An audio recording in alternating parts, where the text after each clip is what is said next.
Good Monday afternoon, guys. My name is Jerry Miller, and welcome to the I Love CVille Show. Thank you kindly for joining us. We are live in Charlottesville, across the Commonwealth, the country, and the world on the I Love CVille Network. Thank you kindly for joining us live on every social media platform known to mankind. Your questions, your perspectives, your thoughts, welcome on today's program, and we know it's going to be a dynamic and well-watched and well-listened show. Today, Glenn Youngkin's lifting of a mask mandate in schools in the Commonwealth becomes reality. In schools from Northern Virginia to Southwestern Virginia, from Richmond, Williamsburg, Hampton Roads, all across the Commonwealth are dealing with this reality and the unfortunate nature, and I'm speaking as a parent, our children are in the crossfire. I think as parents, we all want what is best for our child, and today in January 2022, parents, right now, we have decisions to make, and those decisions, whether we want to admit it or not, are going to impact how our child goes about his or her life in hallways in schools across Virginia, both public and private. Judah Wickhauer is our director. If you have questions or comments, put them in the feed. And on that note, we're going to welcome three concerned parents to the show. We have Emily Fernandez, Cameron Gray, and Brittany Gray on the I Love CVille Show live. Folks, you are on the program as we speak. Brittany, we will start with you. Thank you kindly for helping set up this interview. How are you today? Doing great. Thank you for having us, Jerry. Truly our pleasure. I will get out of the way. Ladies first. Brittany, introduce yourself to everybody that's watching. Hi, everybody. I'm Brittany Gray. Some of you may know me. I'm here today as a mother, a concerned parent, and a resident of Fluvanna County. Emily, the show is yours. Introduce yourself to everyone that's watching. Hi, I'm Emily Fernandez, and I'm also a Fluvanna resident and concerned parent, just trying to do what's best for my kids, my friends' kids, and the community at large. I respect that. We have one of the most beautiful kitty cats in the world behind you right there. Mr. Cameron Gray, the show is yours, sir. Introduce yourself to everybody that's watching. Well, I'm Cameron Gray, Brittany's husband.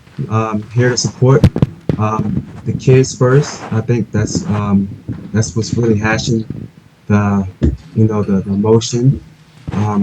When anything is involved with children or our loved ones, we want to definitely put that in the forefront, and I'm happy to be here. Great take. All right, I'm out of your way. Brittany, the show is yours. Where do you want to go first? Well, I would really like to promote an event tonight at Danny's Grill. They're typically closed on Mondays, and they've opened up tonight so that we could avoid conflict at the schools in Fluvanna County and get some parents and children to come out mask-free. Or if you want to wear a mask, you wear a mask, you're still welcome. It's just to celebrate Governor Youngkin's EO. And of course, we still have a law in place that's demanding the schools to do what they're doing and continue to make masks mandatory in certain areas. Not in support of that. So we have the event. It's called Trash the Mask After Class. We don't want to invoke violence. We're not trying to disrupt people in school. We just really want to open the door for people to have an outlet and know that there is a community that supports you. Emily. Yes. Talk to us. Why is this passionate? Why is this important to you? I've just seen and heard so many hard stories over the last 2 years. The mandates, everything from the vaccines, the masks, to, the world shutting down essentially, and the effect that it's had not only on adults but on our kids. And just ready to get back, whatever kind of normalcy we can reach at this point, ready to get there. And I think dropping this mask mandate in the schools is a great first step, and it's something that needs to be done. Kids need to see faces, they need to see expressions, they need to see their friends, they need to be socializing and doing what's best for their overall health. And I think that's it. Mr. Gray, the show is yours, sir. What's on the mind? So in my mind, I'm not really I'm not anti-vaccine. I'm more so pro-choice, and I feel like when you're dealing with when you look back in history, anytime you're involved in any type of force, any type of government, so much power that the government has, where they can just have so much tyranny over one law, it gets a little bit dangerous. And I feel a little weird if I don't at least show my support. Me being a father, not being perfect, but I just certain things when it comes to kids, and I see things coming in the forefront. Especially this situation, it gets a little touchy because so much misinformation is out there. It's unless you're actually digging and doing your own homework, you don't realize that a lot of these things have a big question mark behind them. Hey, Daddy. Hey, man. My friend wants to go back upstairs. So yeah. So I'm defending my boy that's in here, and I just think we just have to be transparent. And I don't think that the news and the higher ups are being transparent, and that's my biggest issue. The mask mandate, as they said, the mask, they don't. If you want to look into the science or what have you, it's not really what they said it is, and that's my issue. So I'm just here to support my wife, support any pro-choice, choice as far as the mask that is. And I'm here with you guys. I love all you guys, and I'm here to the end. Yeah, and to go off of that, society has become so polarized in these issues. It's either, you're staunchly one side or staunchly the other side, and it's hard to find any kind of middle ground. And you have all these words like anti-masker, anti-vaxxer, and all these, extreme things flying around. And I think we can all agree that we want it to be clear that we're not against masks. We're not against vaccines. We're just for everybody being able to choose what's best for themselves and their families. Yeah. Let me ask this question here. Folks, Emily, Brittany, and Cameron, our guests here. Folks in Northern Virginia, Southwestern Virginia, Hampton Roads, Crozet, Richmond, Charlottesville, Lynchburg, downtown Charlottesville, Charlotte, North Carolina, folks outside Baltimore watching us here on the I Love CVille show. Did you guys, when preparing your children for school today, how difficult, or was it not difficult, a choice to send them to school without a mask on? And then the second part of the question is, what was the message of resiliency or courage or hope that you offered to your kids, knowing that today had certainly a lot of vulnerability or uncertainty to it? I'll go. So our youngest son that was clearly just in here, he's not in school yet. And our girls, they are in public school. They don't live with us full time, so we don't get to decide how their full-time life is led. We get to decide when they're with us, and when they're with us, they stay mask-free. I do know, because we're in a committee with over 700 parents, how people are handling that situation. And there's all different ways. There's no wrong or no right answer to that. And that's why we have the community. That's why we built that group. It's a Facebook group. It's serving Fluvanna schools, and it's specifically to be able to help people, again, know that they're not alone, that there is a community for them. So we can't personally answer to that because we didn't send our kids to school today. And Emily is a huge advocate of homeschool. She homeschools 3 kids full time. Wow. So, Emily, you are a Hall of Famer and deserve the gold jacket over here. Homeschooling 3 kids, respect. Why the homeschooling of 3 kids? Is it associated at all with the pandemic, with masks, or is it a passion for control over curriculum and influence of how your kids are learning? It's more of that natural passion. My oldest is in 4th grade, so we've been doing this well beyond the pandemic. But there's a plethora of reasons why we chose to do so. One of the biggest ones is, like you said, having that freedom of curriculum, the things they're being taught, letting them explore their own interests and getting more hands-on experience. But I do know, we've been many places that require masks. And even those short times, they're ready. They're ready to not have to So I can't imagine if they were in public school for the last 18 months, however long it's been, having to be all day in a mask and what that would have done. I can recall one incident when we were traveling, and my 7-year-old was at a playground, and a group of kids came out on the playground and they were masked and my son wasn't, and they wouldn't play with him because of that. And he was just, that hurt him. And so we got back in the car and he was just saying, if I had a magic wish, I would want coronavirus to go away. And just that one very short instance had that kind of effect on him.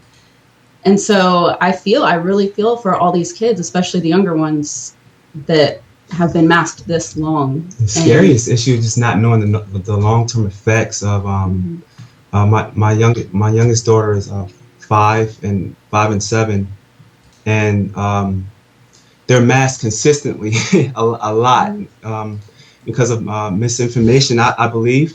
And when I see them, they're masked pretty heavily, and it's like their lungs are so, they're not even fully developed yet, and it's kind of like, wow, they're not getting any oxygen. It's kind of like, man, like what is the long-term effects of this? And that kind of concerns me right now. So every time I get a chance, I'm like, baby girl, you got to take that mask off. Take the mask off until we get around, public. When we're around public, around a lot more people, it gets, we make them put them on then. But especially when we're around just family, there's no need for it. I don't see any need for it. And I think it also adds to that psychological divide when parents Definitely. are in their kids masked all the time and they're masked in school. And then the kids who aren't masked at home or in public, I think it creates more of that divide naturally in those kids, just judging each other, or, it's more than just the health aspect. It's what is it doing to them psychologically, for this to be, normal to them, and hear all the back and forth between parents about, you're an anti-masker, you're a grandma killer, or whatever. It's more demoralizing seeing so much division over, and you have family members coming against each other. For me, that's the more heartbreaking thing. Just seeing so much division between people who, once got along that don't no longer get along because of information that's not even verified yet. So that's the second part. I apologize for interrupting. I'm going to throw this to you guys here. I mentioned on last week's show, this is a very real and raw question for you here. I referenced on last week's show that masks in 2022 could be this generation's version of segregation. Absolutely. That's actually that I don't want to use the term preach, but we really push that message out, Jerry, from our group. Because look at just like Danny's Grill, for example, he opened up for us because he knows how many restaurants have closed the doors to us. And I don't want to take away from the people that follow the science. No, I'm not that. But that doesn't mean that I don't research either. That just means that I might find different articles to go by. I might have different people that I look up to when it comes to the things that I believe in that may not be on mainstream media. And there's a lot of us, for every time I've read an article about how much the masks are effective, I've read an article about how ineffective they are. And so with something with that many inconsistencies, you're not going to control our decisions. You're just not. You should be shunned for asking, pretty basic questions. You shouldn't be looked down upon. I feel like when we kind of go against what's the narrative, we can't question it. That's what kind of alarmed me. It was like the people that are questioning such basic questions, and why are people looking down on us for that? There's definitely a shortage of respect of difference of opinion when it comes to really anything that's related to this. And we've gotten lots of messages today that there are kids right now segregated in our public schools, isolated in the principal's offices. I'm getting messages from bus drivers that's the topic I really wanted to touch on, Jerry, is the bus driver situation. There was a rumor that went out in Fluvanna about bus drivers being told to leave the kids at the bus stop that refused the masks. However, there was an email distributed to all of the bus drivers from the transportation department stating that if you're in the middle school and the high school and a child refuses the mask, that they're to be left at the bus stop. And I have a problem with that. I don't have to have a child in that school to be extremely passionate about that. So I stood behind that bus driver that sent that message to me, and I put out a mass post letting people know what the transportation department decided to tell Fluvanna County on Friday. The superintendent fired back by saying it was a rumor while validating exactly what it said, which was they cannot board the bus if they refuse their mask Monday. So I think, and I'm sorry, I'm getting a little worked up. It's hard to not have emotions on this topic. It really is. But I think when it's that divided and that divisive from a school, from the school grounds where you're counting on people to be focused on the safety and the education, there's so many people saying that the masks are not a safety factor.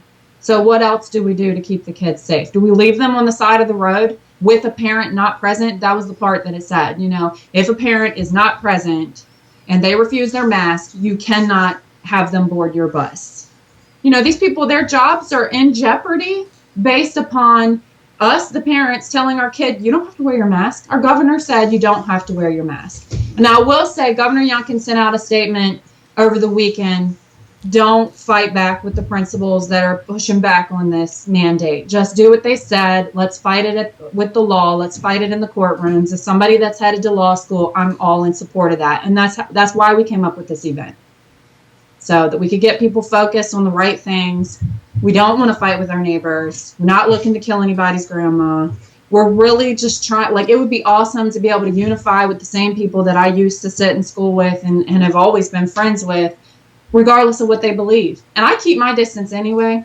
So if I'm in public or I'm somewhere where even when I sit out to eat with friends that I haven't seen in a while, I'm not going to be so close that it's going to be an issue. So personally, that's my take. My family doesn't necessarily play on public playgrounds, and so to speak.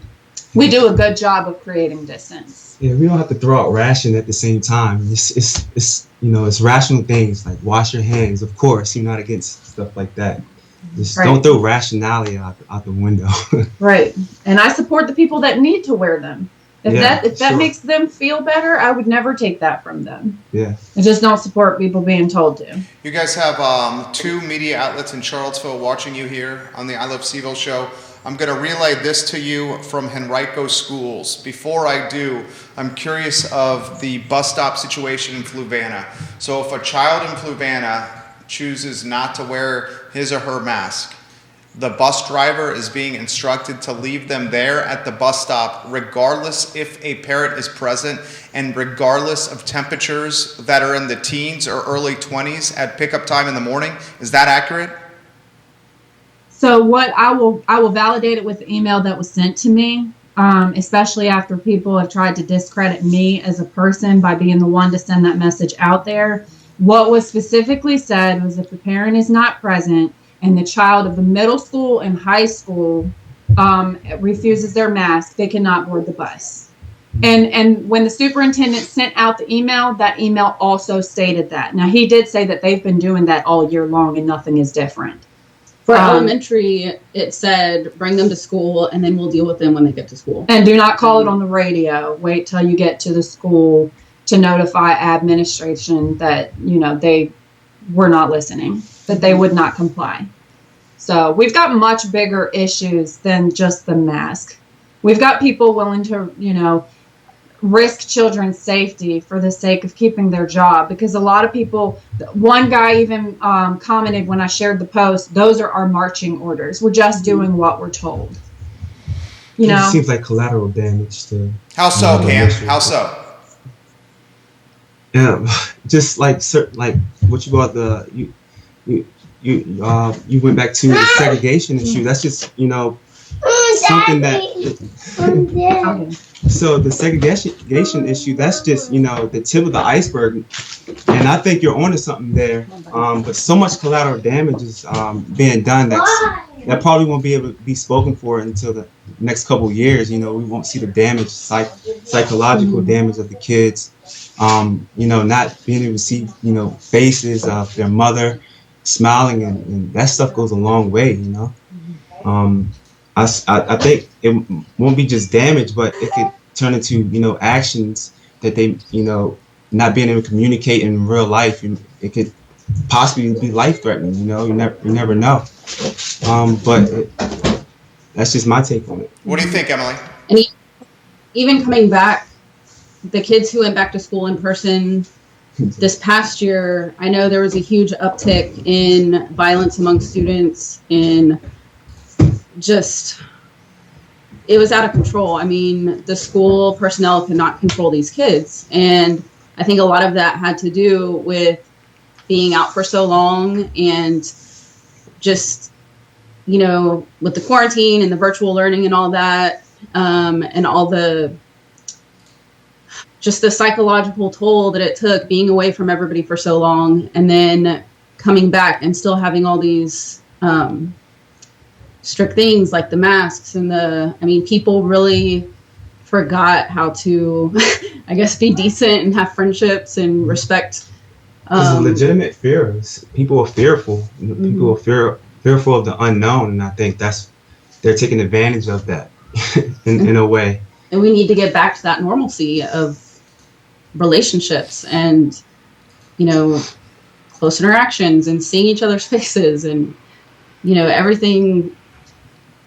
I don't know. Jerry, I want to add too that another reason for the push of our new community, so to speak, is about 6 months old, that we've created on Facebook, is because there's an avid need for more charter schools in Virginia.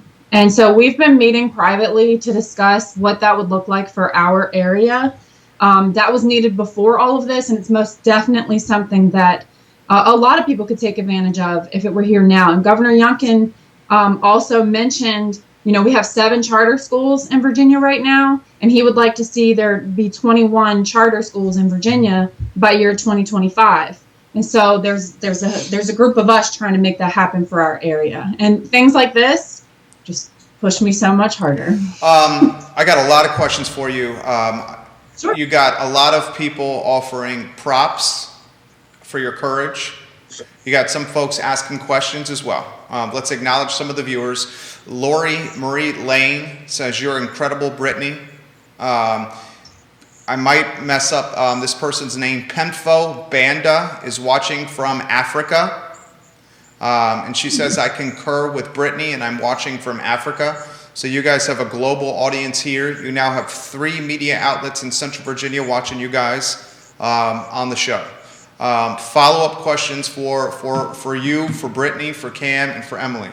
Would you guys consider moving out of the Fluvanna district because of the mask mandates to a district that may be more accommodating? For example, Orange County and Greene County are 2 school districts. Madison's another one. Augusta County's another one that have lifted the mask mandates. Have you considered at all about moving? No. Okay.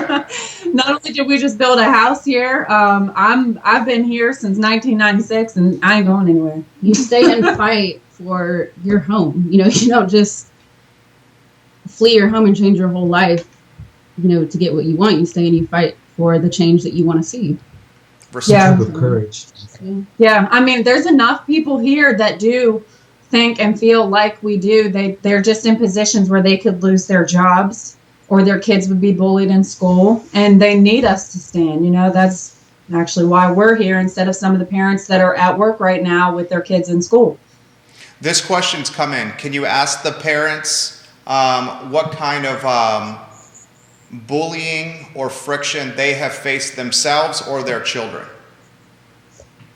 Oh gosh, I put out fires every day. I might start a few too.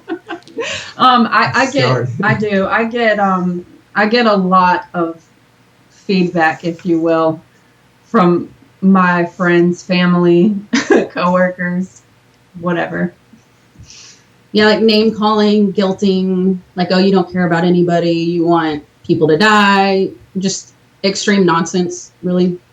It's a lot of new adjectives I'm starting to hear too. It's like where are these words? Like I coming said, from? it's two extremes. It's hard to find middle ground, and people are passionate Yeah. on direct opposite ends of the spectrum. And so, you know, they just spew a lot of extreme stuff, and in a way that makes it a little bit easier just to kind of let it roll off your back because you know it's ridiculous.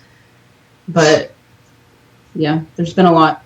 Yeah. It's definitely two extremes, and you probably won't come to an agreement. I don't think that's possible in America, but I just think that it should, when it comes to the more so provocative language and violence that can come with it, and it's just it's uncalled for. We should have a goal. Everybody should have what is the goal? We should have a goal and all try to get to it. We just need to all have a clear goal, and the timetable is out the window. I think the government doesn't really have a timetable on this mask thing anymore, clearly.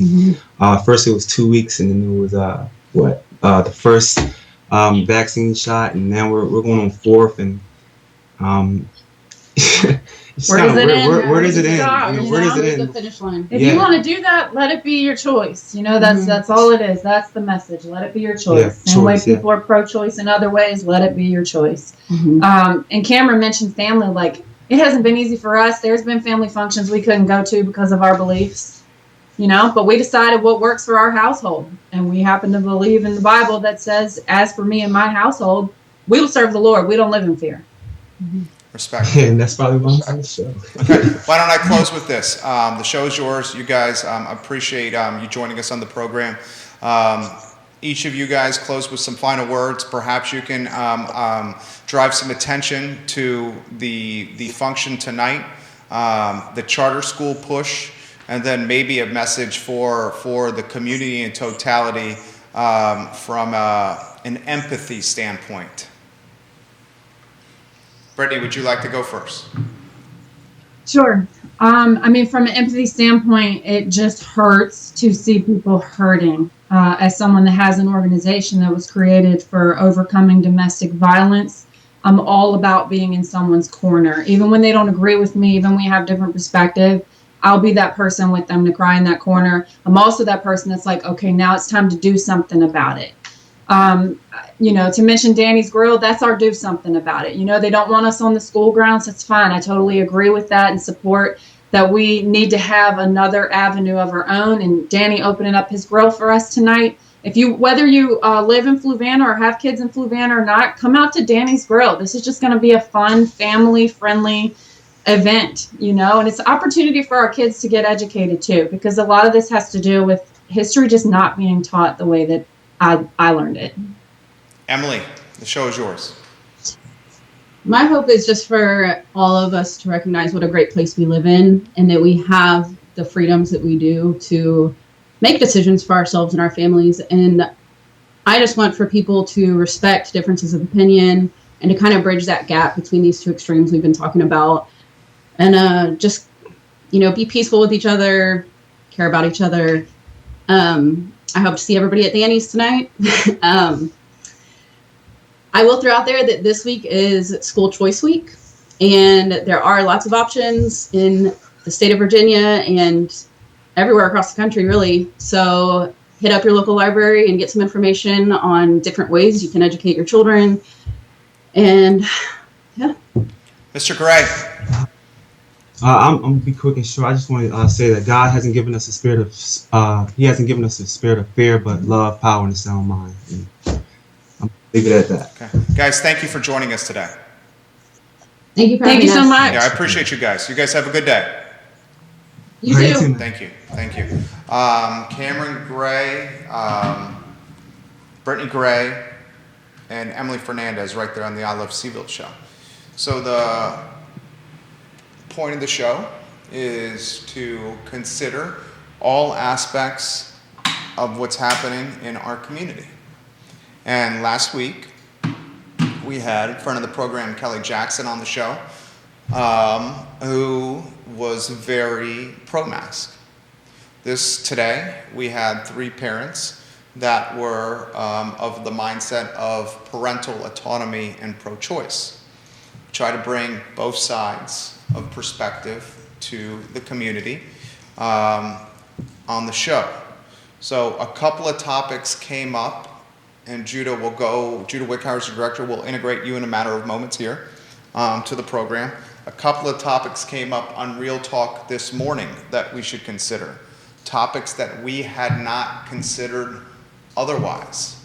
One of those topics was from, between 15 or 20 moms interacting on the feed earlier this morning of how the mask mandates could influence real estate purchases within school districts that are enforcing the mandate and school districts that are not enforcing the mandate.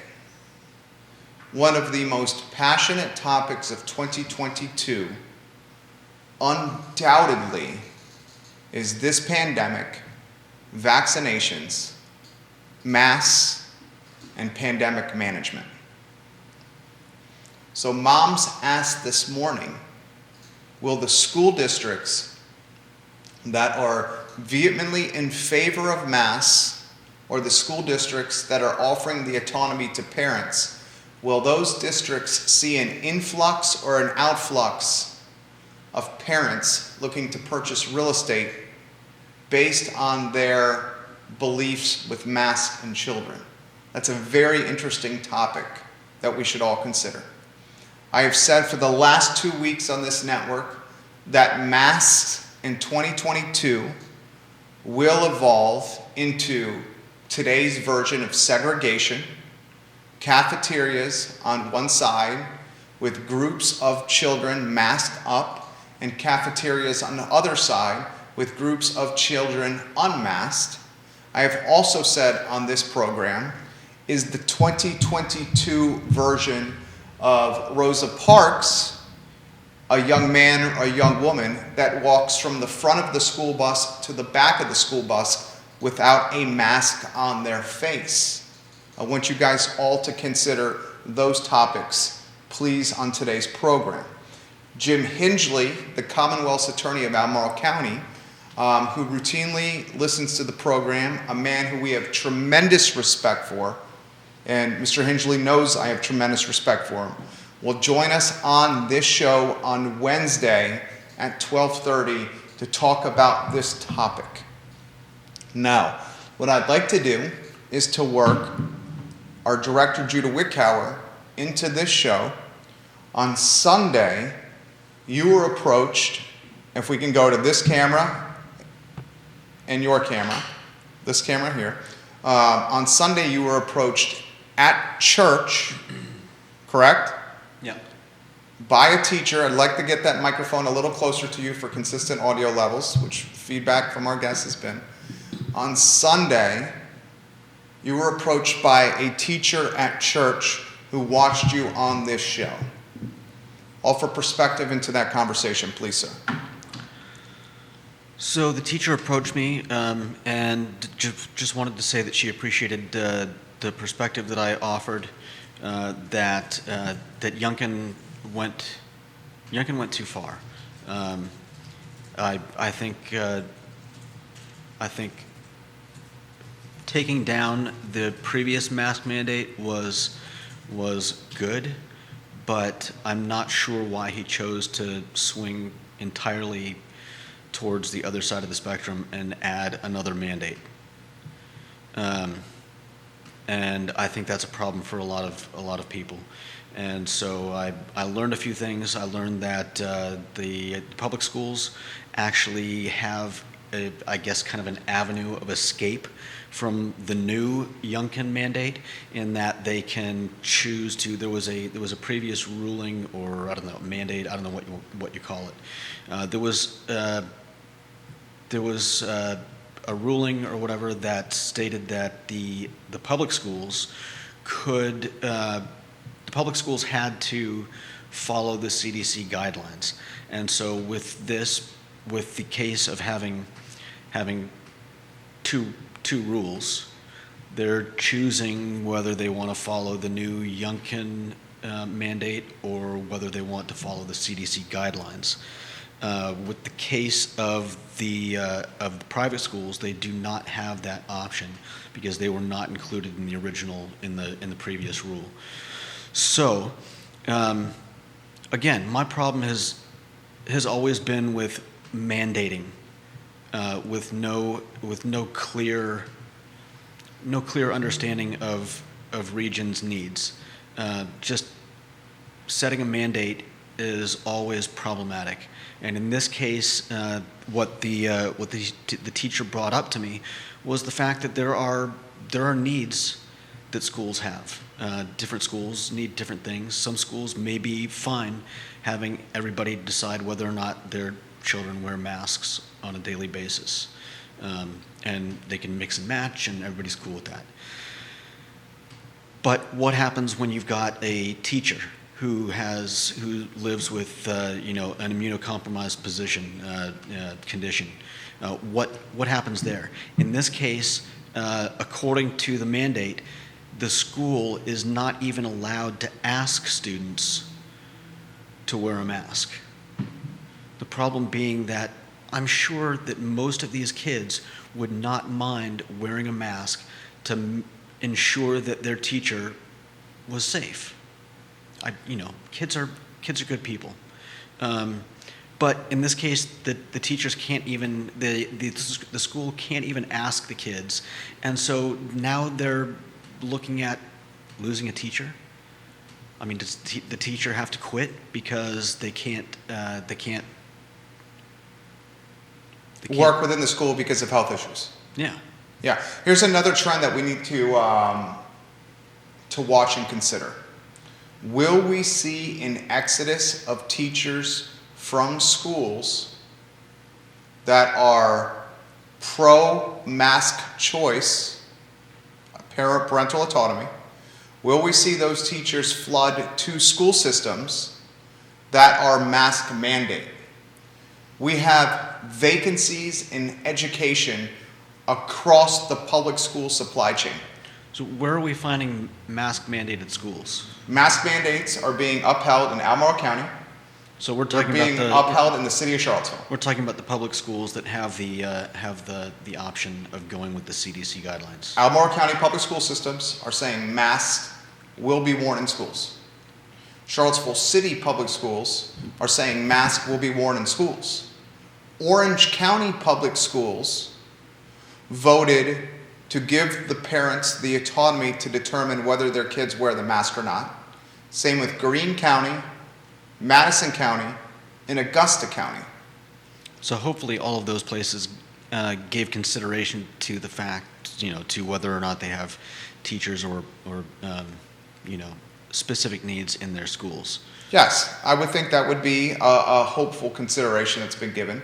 My question I'm going to ask is, will you see the teachers in Orange, Greene, Madison, and Augusta? Furthermore, will you see the teachers at the Covenant School and Charlottesville Catholic who've indicated that the autonomy will reside in the hands of the parents and not division leaders or school boards? Will you see schools, for example, the ones I just listed, those teachers leave those schools and head to school systems where the mandate stays in place? So you have a couple of trends that I think we should watch and identify. Trend one, the migration of teachers from an employment standpoint to school systems based on mask mandates. Trend two, will you see parents choose to move from school systems to other school systems based on mask mandates and how they feel about them? The next trend we should consider, will Youngkin's administration follow through on the threat that was issued on Fox News 2 Sundays ago that public school systems that do not oblige or follow his anti-mask mandate they will not get the funding they otherwise should get? It's another one you should follow. This from NBC 12. This was sent to me from a viewer and listener on the Twitter sphere that watches our program, Brian Yeagle. You know I love you. Brian Yeagle sent me this, a tweet from an NBC 12 reporter. And get ready for this, Judah.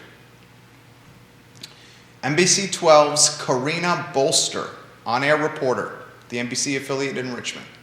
She, via Twitter, said this: I reached out to Henrico Public Schools this morning to find out what would happen if a student does not wear masks. Here's the response from the Henrico County Public School spokeswoman. Karina, the expectation is that students will be wearing masks. The division has masks available at every school for anyone who needs one. School administrators will address individual cases with students and their parents and guardians. If the concern cannot be resolved collaboratively, it may be necessary for a student to learn outside of the school building. So does that mean Henrico is sticking with the mask mandate? That's correct. And if the student chooses not to wear the mask in the building, they cannot learn inside the classroom, hallways, cafeteria, or gymnasium. And they will instead have to learn virtually at home via Zoom. And we're all in agreement that a Zoom education is far inferior to an in-person education in a classroom, certainly from a socialization standpoint, and certainly from the last 2 years of data that we have that's indicated virtual learning is far inferior to in-person learning. We've had viewers and listeners of this program who are top 10 position in Charlottesville Public Schools that have indicated to me, Jerry, our graduates today are not on par with senior and high school graduation levels, and instead are like a 10th grader who's 3/4 of the way done with their 10th grade year. And that's because of the impact of COVID and virtual learning. So this is an incredibly dynamic topic, and we are unfortunately in the top of the second inning with a baseball analogy. We don't understand the true collateral damage and ramifications of the following. Socialization with our children, Generation Alpha, right, Judah? Mm-hmm. We don't understand that. We don't understand the true nature of divisiveness with this topic. You could be looking at the 2022 version of segregation here. We don't understand how this will impact teacher and educator migration patterns. Specifically, will they leave schools for other public school systems because of mask mandates or no mask mandates? We don't understand yet how this could impact families choosing to leave certain school systems for other ones based on mask mandates or no mask mandates. And lastly, we don't even understand yet how Governor Glenn Youngkin will utilize his true influence power to fund public schools or to defund public schools that do not agree with him. A perfect example I'm about to give you. We all know that Crozet in Western Albemarle County has boomed over the last 20 years, a generation, because of the incredible performance of schools in Western Albemarle. Murray, Hingeley, Meriwether, and Western Albemarle High School. If Albemarle County schools lose funding from the state because they choose to maintain a mask mandate, will you see that funding, the lack of funding, impact educational performance, SOLs, graduation rates? if those educational performance numbers are impacted by a lack of funding from the governor, who's in office for 4 years, will you see that geographical area of real estate slip? Fair question. Anywhere you want to go on this, Judah? I just hope that we see Youngkin moderate his position. I think going straight for the jugular in this regard is, as you said, divisive. We may not know exactly how divisive this will get, but we've definitely seen the divisiveness of the mask discussion over the last year and a half, close to 2 years now, and I think now is a time when we should be trying to find solutions rather than causing more problems. We'll get to comments on the program in a matter of moments. Viewers and listeners, if you have comments you want to offer, put them in the feed now.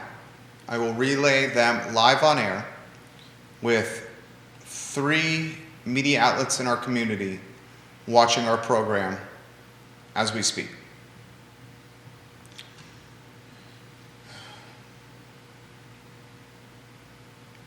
I've identified on this program how I feel about this. I've said many times, I want the autonomy as parents to make this decision. My wife and I, when given the autonomy of masking or non-masking our son, would still choose to mask our boy and send him to school. If we were given the autonomy of masking or non-masking our kid, my wife, who in particular is very cautious, she's a mama bear, we'd still send him to school with a mask on. I wonder if parents are given this autonomy, instead of being told what to do by government, if we would have a higher clip or frequency of mask-wearing children and less friction within the Commonwealth. Are people rebelling because government is telling them to do something? If the mandate is lifted, will that rebellious nature be taken out of the equation? I think in some ways that may be true. I think that that giving parents choice is a good thing, but I still think I still think it's a necessary discussion that schools need to be having between their teachers and the parents, and not just a pure choice thing. Because as we've heard, what happens when you've got a teacher or a student in a class with immune issues. I think there need to be discussions between the parents and the school administrators and the teachers to find what's best for each particular school. I don't think a blanket solution is good for everyone. Is a mandate a blanket solution? Yes, a mandate is a blanket solution. I think so too. So, autonomy is what you're saying. Yeah, I'm saying take away the current mandate that replaced the former mandate, I know, it's getting so ridiculous. And let schools decide what works best for them, as now the public schools are doing.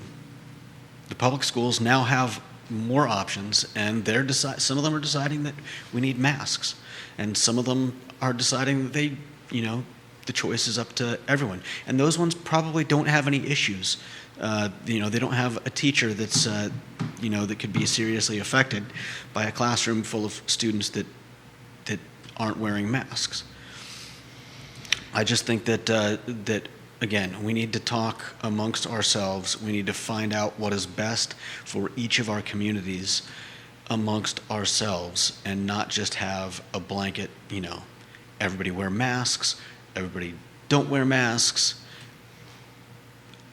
This is, I think, what we've been, a lot of the issues we've been seeing across the country for the last 2 years have been because some idiot up on Capitol Hill thinks that he has the answer for everybody across the United States of America. I concur. I think that was well said. We'll get to some comments from viewers and listeners. This is from Karen Fry Wolf, who's a pediatrician at Pediatric and Associates. Karen, of late you've made this program incredibly more dynamic, and we respect your opinion and perspective. Karen Fry Wolf says this, and I believe she has a child at the Covenant School and one at the Charlottesville Catholic. I'll let you know because I've requested a full report from both of my children this afternoon after their first day in a now mask optional school. As a parent and medical provider, I feel absolutely defeated. Karen Fry Wolf. I respect that courage there. Lisa Lynn, this comment is 25 paragraphs long. I cannot read a 25 paragraph long comment here.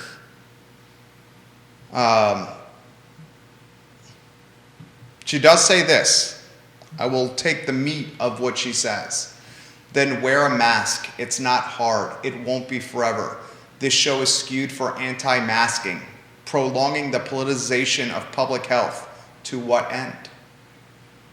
Notice that I read the comments that even disagree with what we have to say. As long as they come in respectful fashion, I don't mind reading them, even if they disagree with what we have to say. Lisa Lynn says, yes, kids are good people. They want to protect others. Wearing masks is a minor inconvenience compared to dying of COVID.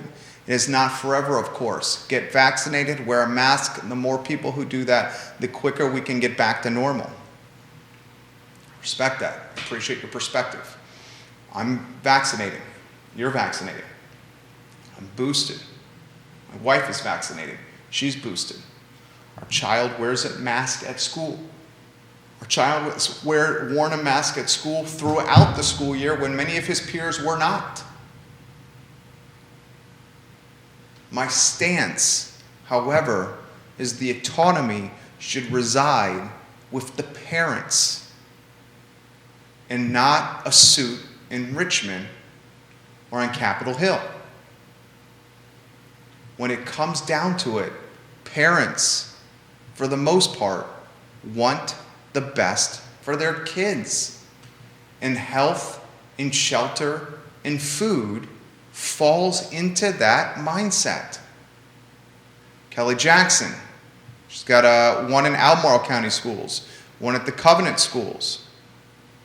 She says, the government also said that if schools go maskless, kids should be vaccinated, weekly testing, and improved ventilation. Private schools do not have to follow the orders unless we are under state of emergency, and we are currently not. I think the local school boards and local health departments should choose what local schools do. Thank you, Kelly. A mom from Crozet who has asked me not to use her name. I won't. I respect you too much. Sends me this direct message. Please don't use my name. Masking of children in schools is a complicated issue, but masking kids for 7+ hours a day is not a completely benign intervention. School competence, empathy, language, emotional regulation, etc. are learned through facial cues. The data on mask efficacy is literally inconclusive. It's a mother in Western Albemarle in the Crozet area. I respected your anonymity by not using your name. Thank you for watching. Shirley McNulty watching the program. She lives in Charlottesville. She says this. She sent me a friend request. I just confirm your friend request, Shirley. Regarding Jim Hingeley's comment, he is inferring that the unmasked will infect the masked. Haven't we been told by the powers that be that the mask protects you, so it seems the governor's mandate is sound and the unmasked can't infect the masked wearers? Judah has the right idea. Parents and teachers should be discussing each school what is right for them. Have you noticed, and this is a Judah term that we've learned on the show, was the term othering? Are you asking me? Yeah. What's the question? Othering was the term you taught us. Yeah.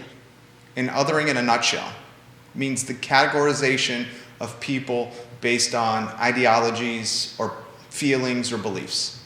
Yeah, dehumanizing groups that disagree or are different or just don't fit your standards. Your narrative. Whatever it is. It's a pretty wide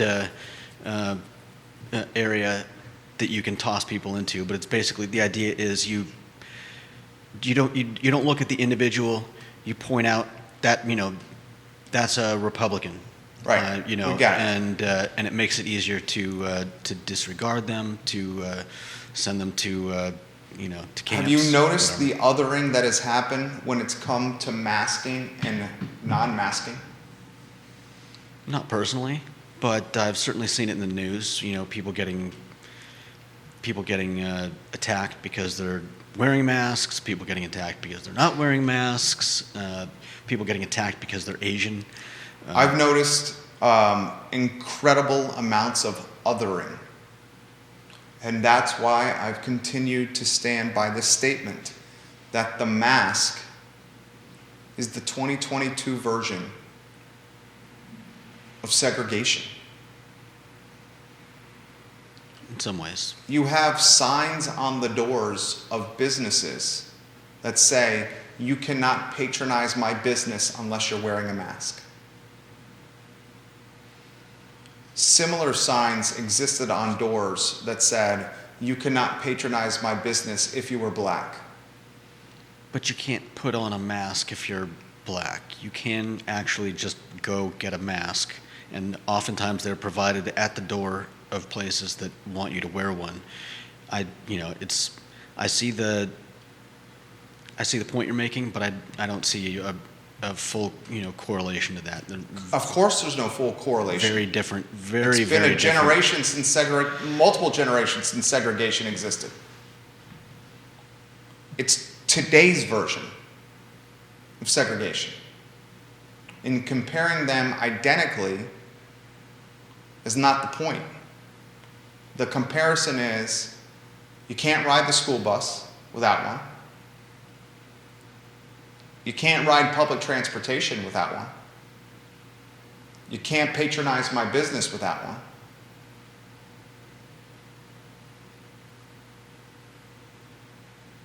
It's a concerning dynamic that is incredibly early stage right now. Where does it go? Where does it end? When does it end? I had this comment from Jim this afternoon, or earlier today. Hingeley. Interesting discussion of mask mandates from Friday's show. You've wondered what the policy is in private schools. Youngkin pays, you ready for this, J-Dubs? This is from Jim Hingeley. Youngkin pays $39,385 in day student tuition to send his child to a private school that has both a vaccination mandate for all students, faculty, and staff, and a mask mandate for all persons on campus, regardless of vaccination status. See the Georgetown Prep website. While Youngkin pays to protect his own child from contact with the unvaccinated and unmasked while the child is at school, Youngkin deprives Virginia parents of the same protection for their children in public school by ordering that masking is optional. If you have $40,000 a year to pay for private school tuition, you can protect your child. If not, well, you are on your own in Youngkins, Virginia. I don't know. I think that's a little.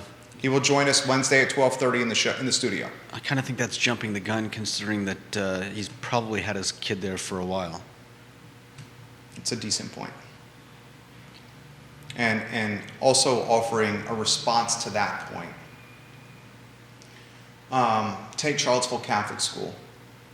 We learned on Friday's show from Mike Pearl and also from Karen Fry-Wolf that Charlottesville Catholic School is responding to the diocese orders and not the governor's orders. We have another comment coming in from a parent that's seeking anonymity.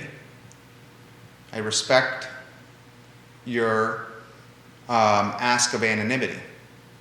And he says this, please don't use my name, but what about the children who are deaf and or have hearing loss and cannot read lips with a mask on?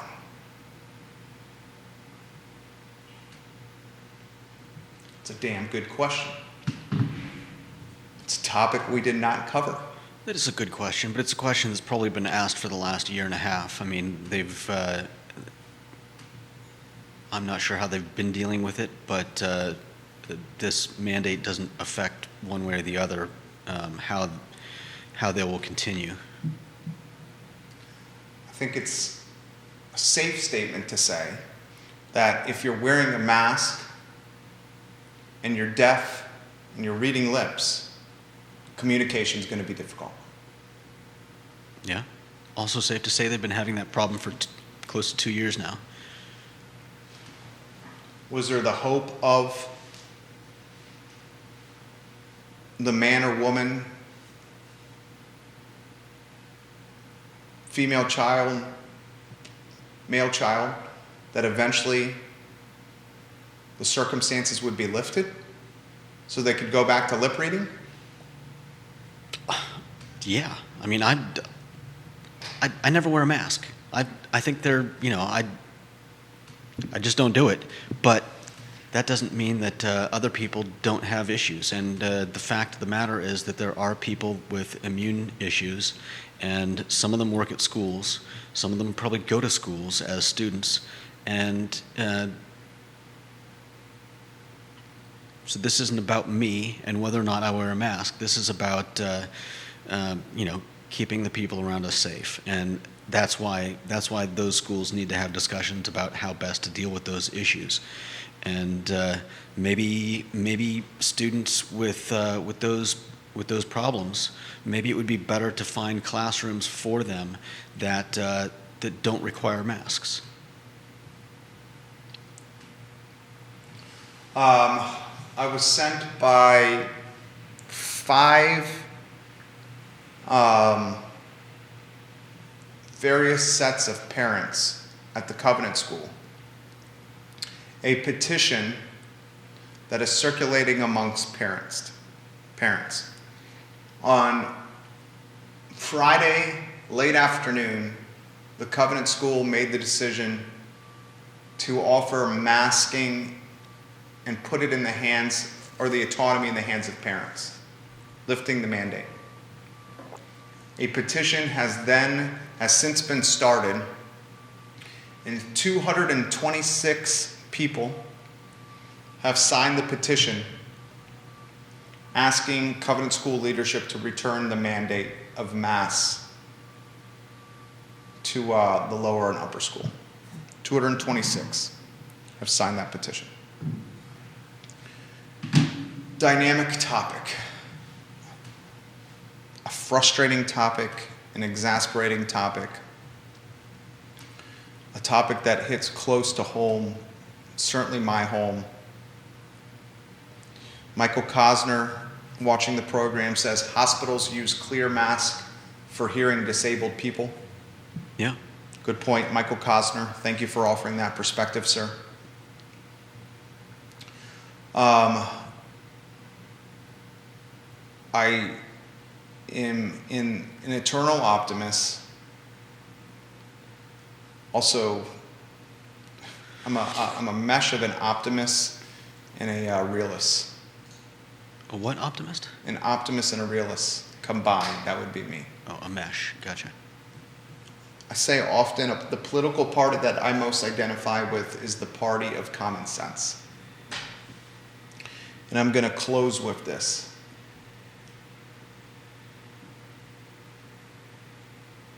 We are not close to the finish line on this topic. And you and us and all of us will unfortunately see families divided and friendships lost. And we won't truly realize the collateral damage of what this is doing to Generation Alpha until years, if not decades, down the road. You combine obscene amounts of screen time on iPhones and tablets and computers and televisions and all these streaming services like Netflix and Prime and YouTube at the very same instance of our lifetimes that socialization is being diminished in schools and the picking up of facial expressions and mouth expressions that are hidden by masks, and you will see Generation Alpha impacted in ways that no other generation has been impacted.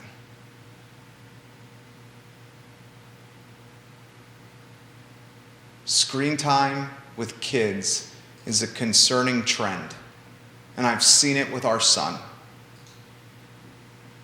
It's a freaking addiction, screen time with kids, where they're mesmerized, hypnotized, to the point where you could be saying their name when you're next to them and they don't even register what you are saying to them. How many parents have seen that? You compound the collateral damage of screen time with the unknown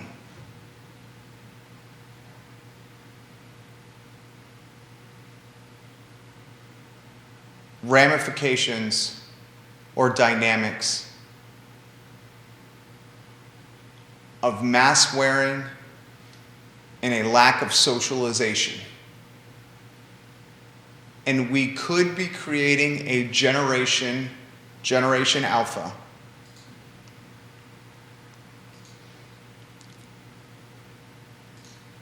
of people that are not as socialized, as empathetic, as emotionally intelligent as we've seen in the past. And the really unfortunate aspect of this is we will not know truly until years from now. And I'll close with this statement. For many parents, the value proposition of homeschooling, of charter schools, and of private schools has never been greater. There's a reason there's a waiting list of private schools across the Commonwealth, certainly in Charlottesville, Albemarle County, and Central Virginia. And whether we want to admit this or not, it's reality. The educational divide between the resourced family and the under-resourced family has never been more evident. 2 years in March, we've been dealing with this pandemic. And in the last 2 years, you've seen resourced family and their children learning in settings that were synonymous with 2018 and 2019. While families that did not have the financial means, their children were learning in educational settings that were changing every day and far from perfect. Generation Alpha will have challenges that no other generation has had so far. And it pains me to say that as the father of the best little guy ever.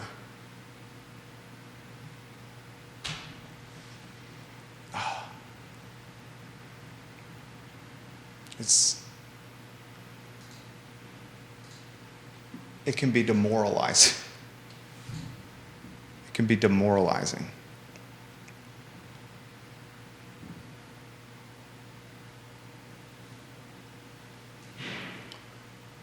That's the show. My name is Jerry Miller. Thank you for joining us.